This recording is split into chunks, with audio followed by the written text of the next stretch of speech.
Decoded, the spy with three faces, inside the mind of the Cold War's most dangerous triple agent. Prologue, the body that wasn't there. Vienna, Austria. The 14th of November, 1983. The housekeeping staff at the Hotel Imperial found the room in pristine condition. The bed was made. The curtains were drawn. The only thing out of place was a single glass of champagne on the bedside table, still bubbling, and a mirror that had been shattered from the inside out. On the floor lay a passport. American. In the trash can lay a lighter. Soviet issue. Sewn into the lining of the curtains was a microfilm capsule, British origin. The man registered to the room, Viktor K, was gone. According to the CIA, he was dead. According to the KGB, he had been extracted home to Moscow as a hero. According to MI6, he never existed in the first place. This is the story of the most successful and tragic con artist in the history of espionage. A man who built a pyramid of lies so high that he eventually lost the ability to see the ground. This is the You seem to know a great Agent deal, Trinity. yet understand so little 01. about the true The nature first of my mask, work. the defector, blue. Role, CIA asset codename, pyramid. The story officially begins in 1978. Viktor K, a rising star in the KGB's first chief directorate, walked into the US Embassy in Rome. He didn't sweat. He didn't stutter. He asked for a pack of Marlboros and the chief of station. The pitch. Viktor offered the CIA the Holy Grail. The identities of Soviet illegals operating in Washington, D.C. The CIA vetted him for months. They used polygraphs, sodium pentothal, truth serum, and grueling interrogation. Question: are you loyal to the United States? Answer: I am loyal to freedom. Polygraph: truthful. The value. For 2 years, Viktor was the CIA's golden goose. He provided intel that led to the expulsion of 3 Soviet diplomats. He gave them technical specs on the new T-80 tank armor. He was charming, loved baseball, and drank bourbon. To his handlers in Langley, he was proof that the Soviet system was crumbling from within. The reality. The CIA didn't know that every piece of intel Viktor gave them had been carefully curated by Moscow. The diplomats expelled, rivals of Viktor's KGB boss. The tank specs, slightly flawed, designed to make American anti-tank missiles bounce off the real armor. Viktor was a dangler. He was a KGB plant sent to infiltrate the CIA. File number 02, the second mask, the Patriot, red, roll. KGB. While defecting to the Americans, Viktor was secretly communicating with the KGB resident in Vienna via high-speed burst transmissions and dead drops in public parks. The mission. Viktor's job was to identify who inside the CIA was handling Soviet defectors. He was mapping the CIA structure for Moscow.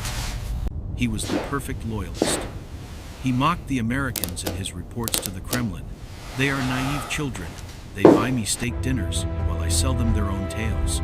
The psychological split. KGB psychologists noted in his annual reviews that Viktor was an exceptional actor, but there was a concern.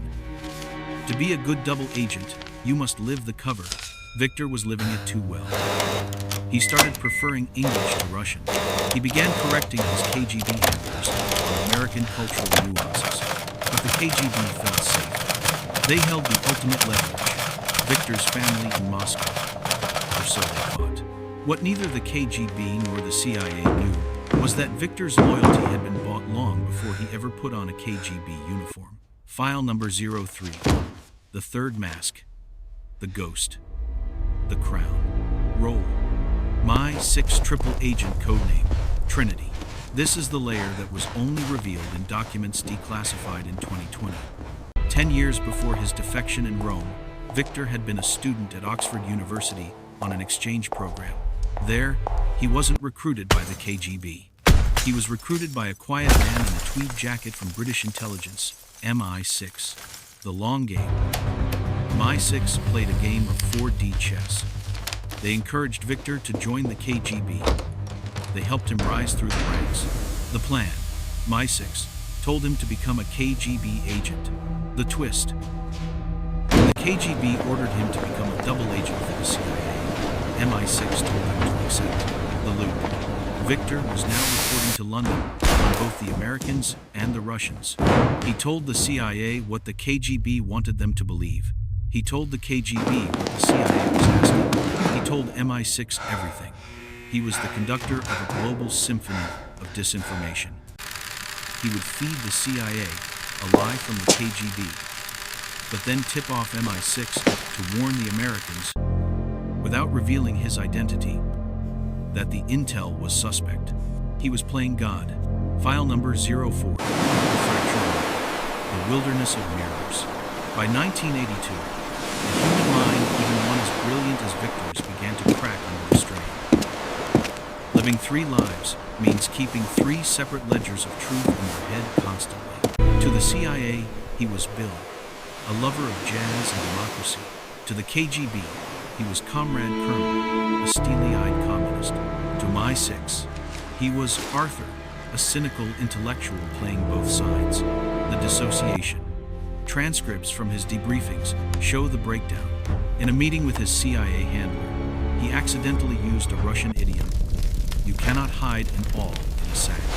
In a report to the KGB, he used the British spelling of harbor. He began to suffer from dissociative identity disorder. He wasn't just acting anymore.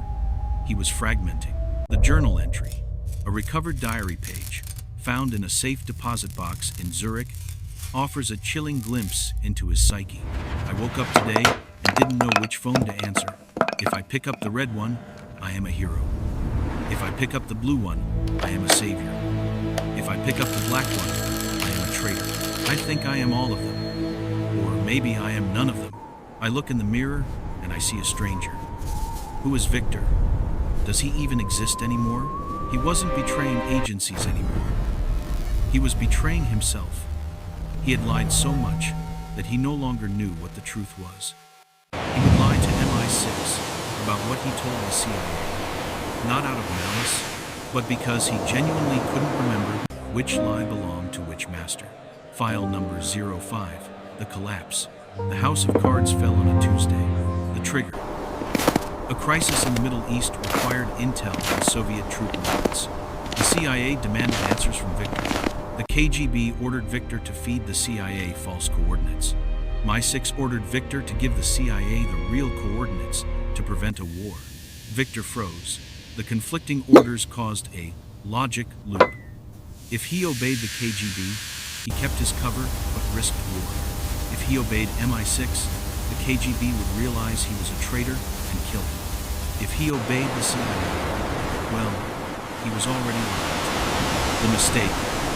In a panic, Viktor sent the wrong encryption code to the wrong recipient. He sent a message meant for his British handler to the KGB residency. The message read, "The Americans suspect the data is fake. Advise London. London."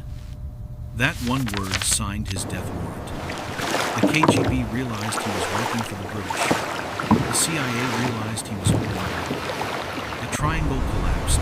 File number 06, The Vanishing Act, Vienna, 1983.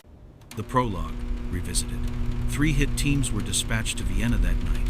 A KGB wet works team to liquidate the traitor. A CIA extraction team to arrest him for fraud. An MI6 team to sanitize the asset, a polite term for silencing.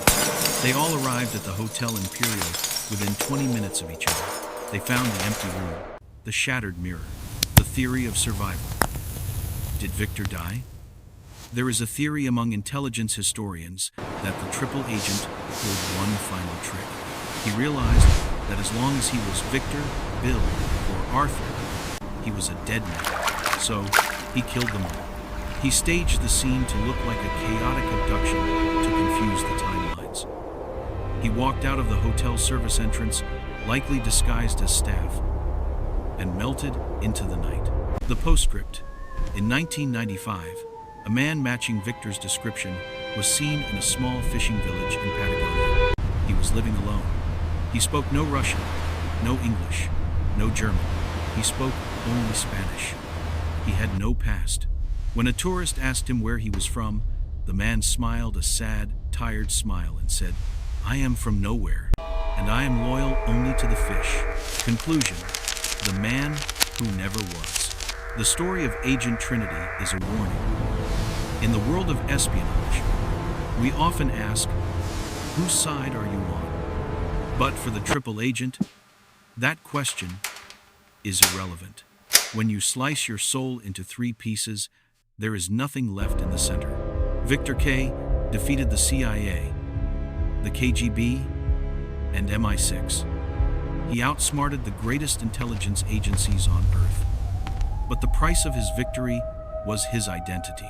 He became a hollow vessel, a mirror that reflected whatever the person looking at him wanted to see, until the mirror finally shattered.